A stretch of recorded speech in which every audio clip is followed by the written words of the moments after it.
अरब मुल्कों को बचाने के लिए कभी कोरिया और कभी पोलैंड से दिफाई सिस्टम शिफ्ट करने की बातें की जा रही हैं। सबसे बढ़कर यह कि दुनिया की ताकतवर तरीन फौज आज ईरानियों के मुकाबले में जमीन पर आने से डरती है और अमेरिका की इस हालत को कौन सा मुल्क जो है वो एक्सेप्ट करेगा और इसे इसके डिफेंस सिस्टम पर भरोसा होगा। अब अगर ताज़ा तरीन सूरत हाल की बात करें तो ट्रंप के तमाम बयानात के बावजूद भी आलमी मंडियों में इस वक्त तेल की कीमत $100 फी बैरल से तजावुज कर चुकी है। इसके अलावा ईरान के हमलों की बात करें तो ताज़ा तरीन हमलों में उसने यूएई पर रात गए एक ड्रोन फायर किया जिसे यूएई के मुताबिक इंटरसेप्ट किया गया और इसके नतीजे में मलबा गिरने से फजेरा के इलाके में एक बांग्लादेशी हलाक हुआ है।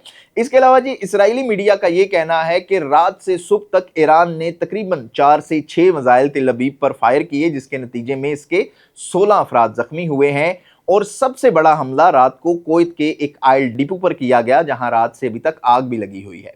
और सऊदी दिफा का ये कहना है जी कि रात को इसने 2 ड्रोन्स को इंटरसेप्ट किया है। इसके अलावा बहरीन पर भी हमला होने की इतलात आ रही हैं, इसकी कंफर्मेशन हो चुकी है। और कतर के साहिल के नज़दीक एक ऑयल टैंकर्स को भी मिसाइल हमले का निशाना बनाया गया है, ये भी कंफर्मेशन हो चुकी है इन चीज़ों की।